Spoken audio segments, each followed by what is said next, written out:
Just before I call the member in response to the point of order, it's not a requirement that the debate take place. It is a courtesy. The bill must be tabled here. It is.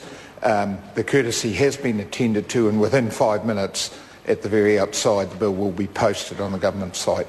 Honourable Ruth Dicey. Canterbury, thank you, sir. Thank you very much, Mr Speaker. I want to begin my contribution in this debate by acknowledging those who lost their lives in the quake of the 22nd of February. It's very important for me that we hold those people in our hearts as we move forward to rebuild our region. Many others in Canterbury have lost their homes or their jobs or both.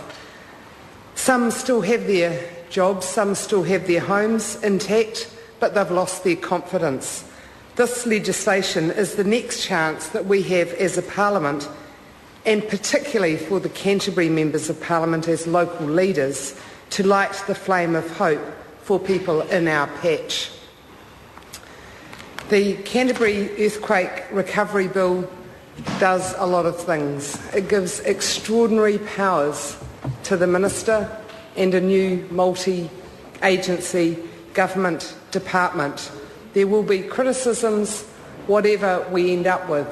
But what I want to give our commitment to, reinforcing the points that my colleagues Clayton Cosgrove and Leanne Dalzell have already made, and I know that Brendan Burns will make as well, is that Labour will work alongside people of any and all political persuasions to get our region up and running again. We want to work with our elected representatives, our councillors and our community boards. They must have a role. They're not mentioned in terms of community boards in the legislation. We want to work with our residents' associations, with our organisations that have sprung up,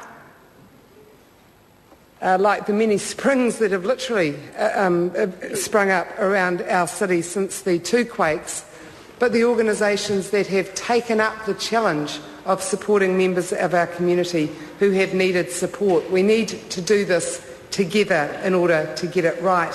The future of our city is too important an issue for any of us to waste time or energy on political point scoring or on leaving talented people out of the loop of being part of this recovery process.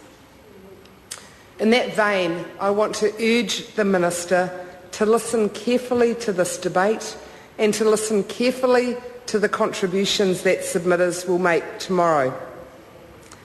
His press statement today said that he'd only be making minor changes to the legislation as it goes through under urgency between now and Thursday. It's very frustrating to hear that sort of comment from a minister. It's very hard to see how anyone from Canterbury can go to that select committee tomorrow with any confidence that they will make a blind bit of difference. That's an arrogant way to treat people who are putting up their hand to be part of the recovery. That's an arrogant way to treat people who have already gone through a lot but are prepared to take the next step to step up to the mark where we need them to be. For the Minister to say, you come along, we'll give you 24 hours notice, you come along to our select committee and by the way, I'll make minor changes and that is all. That is not the way that we should be going into this process. It's too important. My region is too important for the Minister or any of his colleagues to trample over their views. It is not acceptable for them to be treated like that, and I urge him to give openness and democracy and real recovery a decent chance. Mr Speaker, I want to make 3 points that in my view are vital to the success of our recovery. The first is, I would have thought blindingly obvious, but it's not reflected tragically in the legislation, and that is the voice of our communities of Canterbury must be heard, and the people in our communities must be the drivers of the recovery of our city and our region. We are the people who want to live and play and work in our cities. We care about it. We're more passionate and more argumentative and more opinionated than any other group of people in our country. We want to have a say, and we will have a say. I want the Minister to understand that and the legislation to reflect it. The second point I want to make, Mr. Speaker, is that the process has to be open and transparent.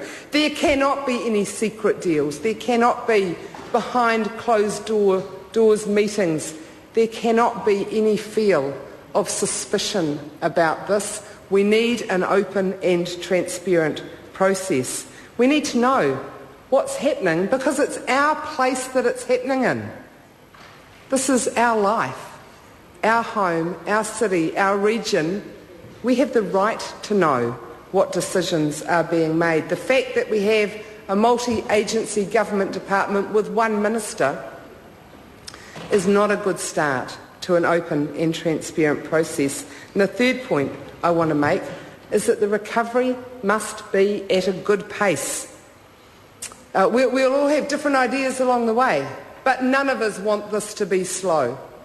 It's already been a long 7 months, and actually for many an even longer 7 weeks. So we want this process to be good. And again, the multi-agency government department may not be the most nimble structure to put in place, and that's a very generous way of expressing my concern that this may become a grindingly slow bureaucratic process. We can't afford that. Mr. Speaker, I do want the pace to be reasonable. I don't want it to be slow.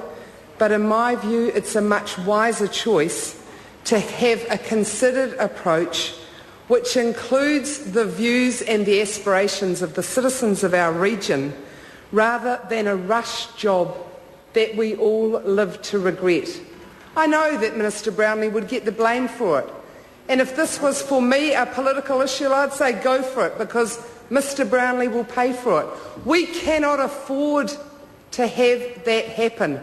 I want to rescue Mr. Brownlee because his mistake will be one that we have to live with in Canterbury for decades. I want to rescue him from that mistake and be part of having a clear and strong path forward to recovery. So we extend a genuine offer of working together to get this right. We want to live and work and play in a city that is thriving, in a city which inspires passion, a city where people want to come and share our joy of our city with us. Mr. Speaker, some people might be asking, these have been big events. We've been through a lot since September. Some people might be saying, so is Christchurch up to this job? Is Canterbury up to the task of contributing in the way I described to our recovery? Well, I want to measure that, are we up to it, by looking at the way our communities responded to the quake. If our community's quake response was an Olympic sport, we would win gold. Our communities have been just extraordinary. In places where people hardly knew each other, they just reached their arms out and looked after people through a wide range of emotions, through grief at loss of family members, through trauma at loss of homes, sometimes huge damage to homes for the second time, and for many just exhaustion. The aftershocks are frustrating. They wake people up, they annoy you. Lots of people jump in Christchurch when a truck goes past their house or their room. Some of it's to do with the hugely damaged roads, but others is just to do with people's nerves being pretty frayed.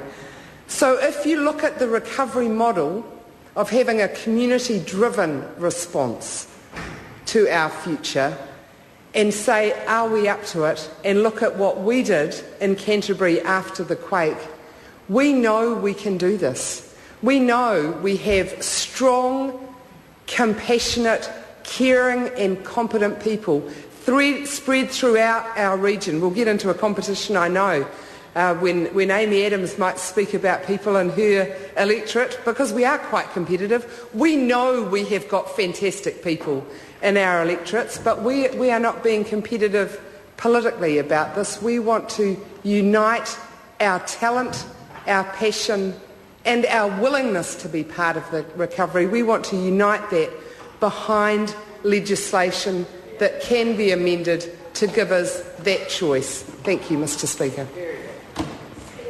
Amy.